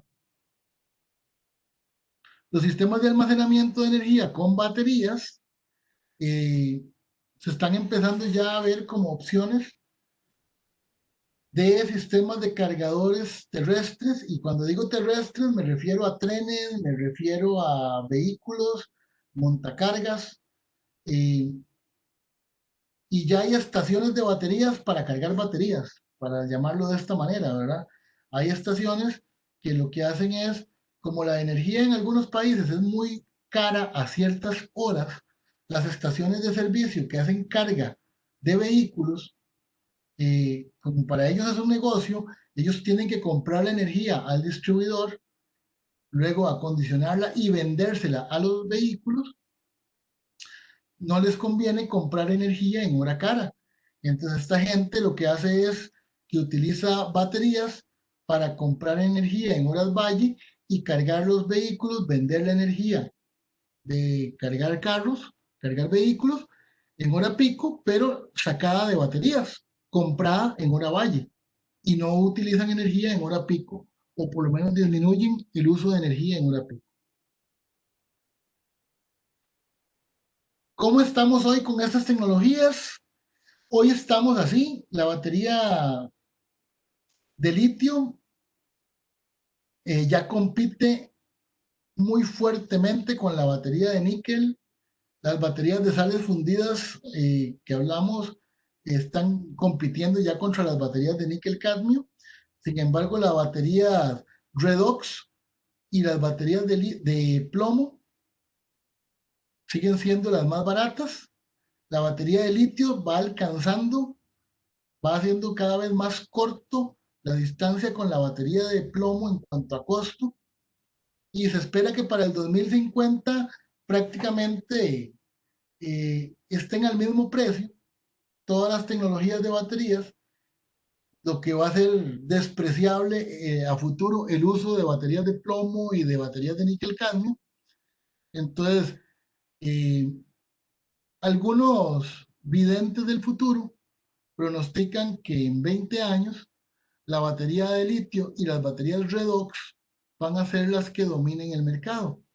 Vean que las baterías de sales minerales, no, de sales fundidas, perdón, no pasan del año 2030 en la visión. Nadie sabe qué va a pasar con ellas. Y de momento son muy caras, y como ya están en un punto supuestamente que tecnológicamente no se pueden bajar de precio, pareciera que no van a ser competitivas, pero uno nunca sabe. En esto siempre aparece alguien que se inventa algo y logra bajar el precio y podrían llegar a ser competitivas a futuro. El futuro de las baterías, según algunos, lo tienen las baterías redox y las baterías de litio, pero hoy todavía compiten todas las tecnologías en un nivel muy parejo y hay que saber escoger lo que se compra hoy día, ¿verdad?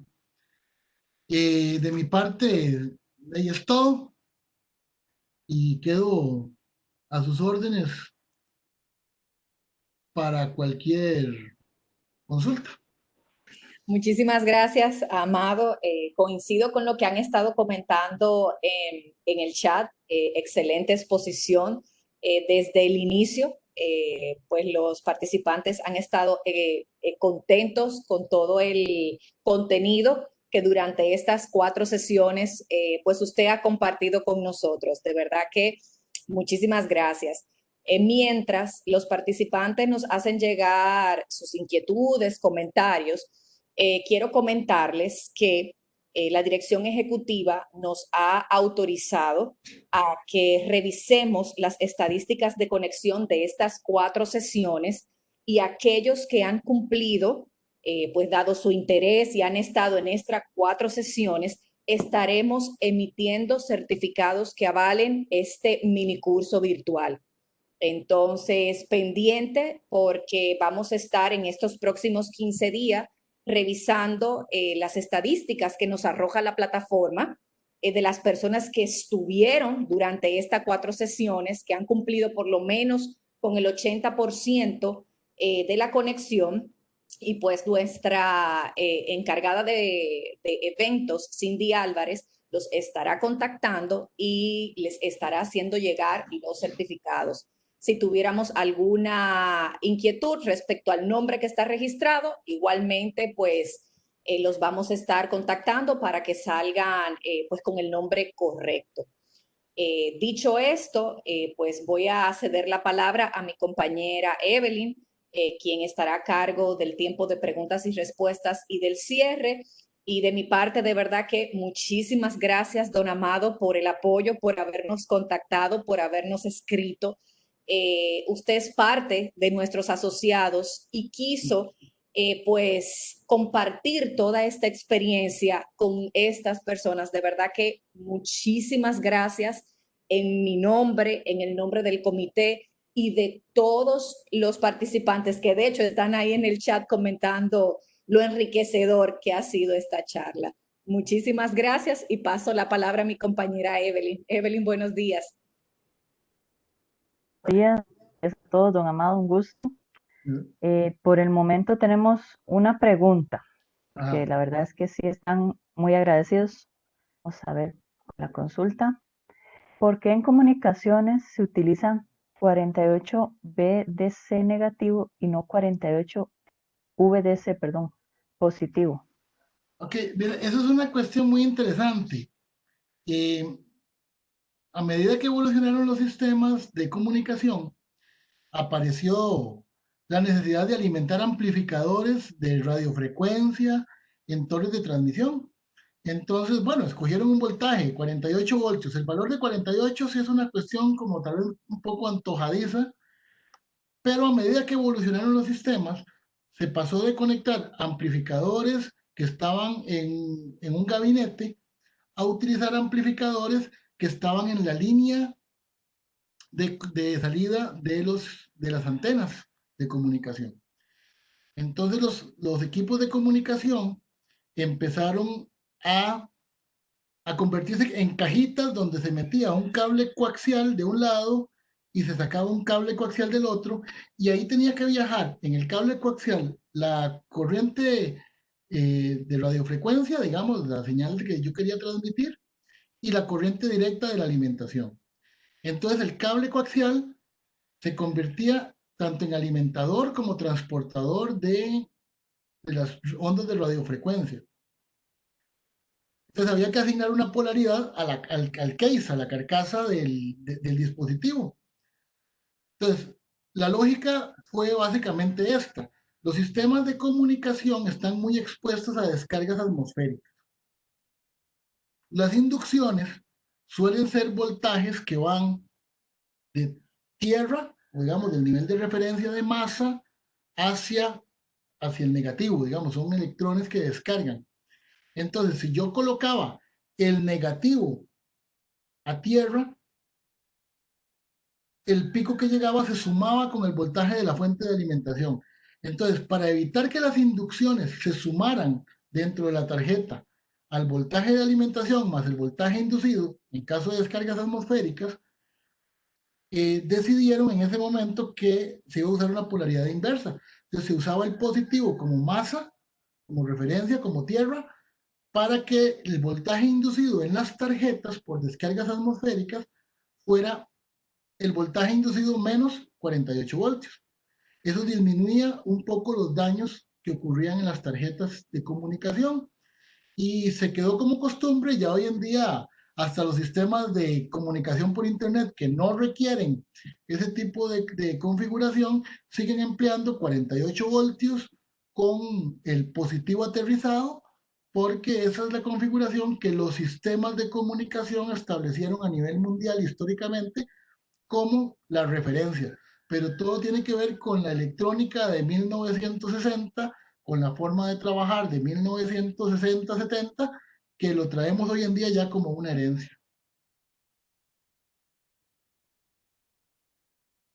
Perfecto, muchas gracias. Acá tenemos otra que son dos en una. Dice, ¿hay equipos específicos para hacer el voltaje de igualación? La mayoría de los cargadores industriales poseen esta opción integrada. Sí, los cargadores, como les dije, ya traen la opción de voltaje de flotación y el voltaje de igualación. El voltaje de igualación aparece con un montón de nombres en los equipos. Aparece como boost charge, carga rápida, eh, equalize, igualación. Hay muchos términos, pero todos se refieren a un segundo voltaje de carga rápida para las baterías. Ahí es donde yo ajusto el voltaje de igualación.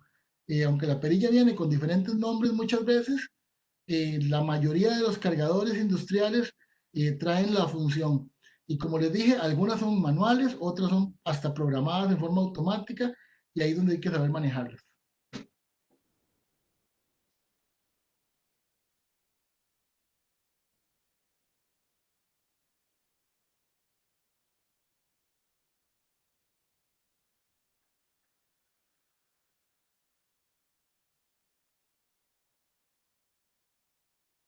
Perdón, perdón, no, el micrófono, disculpe. Ah, Vamos de nuevo. He visto aplicaciones de medio voltaje, entre 4000 y 7000 voltios AC. ¿Se necesitan consideraciones especiales para estas aplicaciones? ok, no entendí bien en qué lugar, pero ok. Como vimos en la laminita de este tipo de aplicaciones, hay un transformador. Yo agarro mi aplicación de corriente directa, genero una solución en 380 voltios, 480 voltios, 240 voltios, no importa, de corriente alterna, la meto en un transformador y ese transformador lo acoplo a estos 4000 o 7000 voltios de los que habla. ¿Hay alguna consideración especial? Pues es la misma que cualquier otra aplicación en redes de distribución. O sea, yo tengo que asegurarme de que hay un aislamiento galvánico entre mi solución de corriente directa y la solución de la red. Tengo que asegurarme que los niveles de aislamiento sean los adecuados, que los equipos estén en condiciones de ubicación y mantenimiento correctas. Pero aparte de eso, pues no, o sea, 4000, 7000 son aplicaciones de voltajes, me parece que un poco extraños, ¿verdad? Pero normalmente las redes de distribución, las aplicaciones a nivel latinoamericano por lo menos, andan en 4160, 13200, 13800, eh, 34500 voltios. Entonces, pues no sé si para 4000 o 7000 sea una aplicación particular de alguna empresa, pero no difiere en general de las demás aplicaciones, solamente que el transformador de salida es el que tiene que acoplar mi solución de corriente directa a la red a la cual me voy a conectar. Gracias, don Amado. Esta era la última consulta. No sé si alguien más tiene alguna otra. Si desean tomar la palabra, nos dicen. Y Ahí salió una. vamos a ver.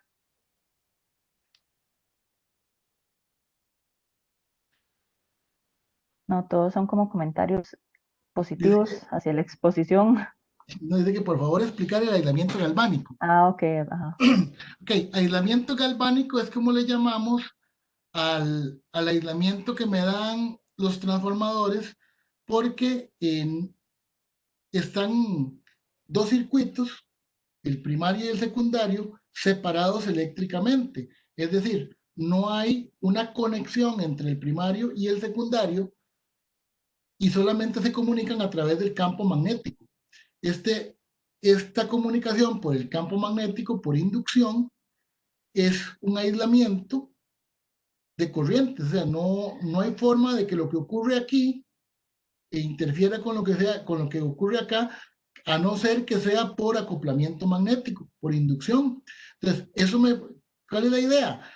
La idea es que me permita poder poner cualquier conductor de este lado a tierra y de este lado ninguno, o por decirlo así, en un caso extremo, yo tengo un sistema trifásico, dos estrellas conectadas, y a la de la izquierda le aterriza el neutro y a la de la derecha le puedo aterrizar la fase R y no tengo problema porque el transformador aísla lo que ocurre en cada una de las redes y me permite jugar con los conductores de la manera que yo quiera. Entonces, como no hay una conexión cobre, no hay una conexión galvánica entre ellos, se habla de que hay un aislamiento galvánico.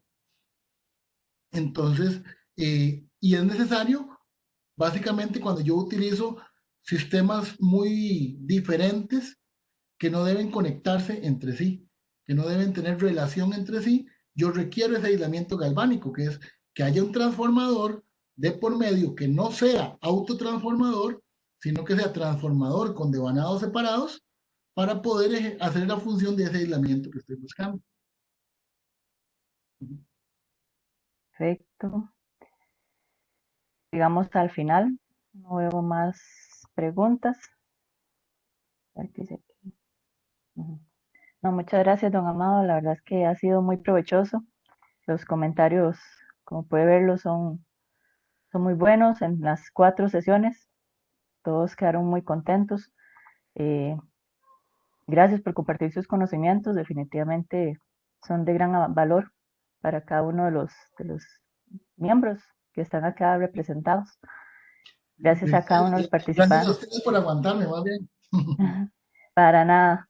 Ha sido muy provechoso e interesante. Sí se Bueno, aprende estamos de bastante. acuerdo. No, muchísimas gracias, la verdad. A cada uno de los participantes también.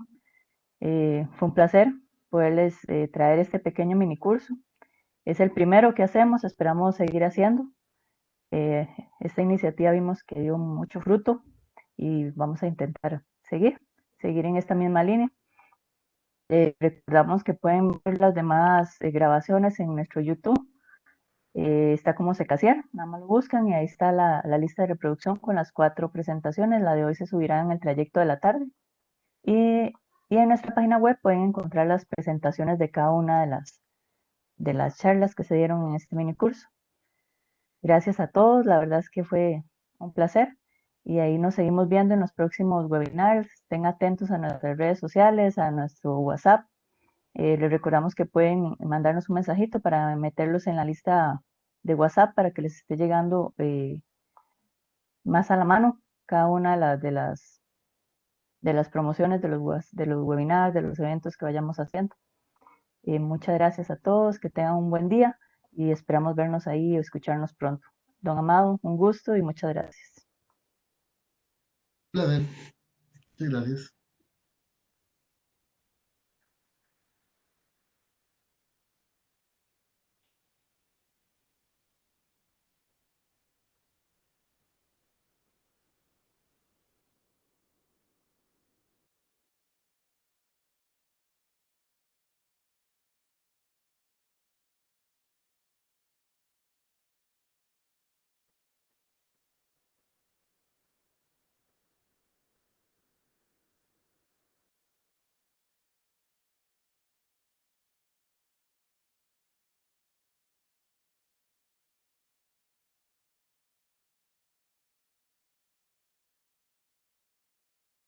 En este mes de julio, Secasier está de aniversario y es por esto que queremos compartir con ustedes los lanzamientos que hemos realizado a propósito de este 11º aniversario. Hemos rediseñado nuestra página web, donde podrás encontrar información de interés para el sector eléctrico regional, como artículos, videos que no necesariamente están en nuestro canal de YouTube o que tienes acceso directo al mismo desde nuestra página web, información de nuestras capacitaciones a distancia, inscripción directa a nuestros webinars, información de los anteriores webinars, eventos presenciales y mucho más. Ingresa www.secasier.org y cuéntanos qué te pareció. Aparte del rediseño de nuestra página web, hemos lanzado la campaña Somos Secasier, con el fin de acercarnos más a nuestros asociados y a todas aquellas personas que de alguna u otra manera forman parte o han sido parte de Secasier, dando a conocer a todas las caras detrás de este subcomité. Estaremos publicando un video por semana en nuestras diferentes redes sociales. Te invitamos a unirte con nosotros, compartir con tus conocidos y hacer propio el hashtag Somos Secasier. ¿Ya viste el video de la semana pasada y conociste a nuestra presidenta Yamilet?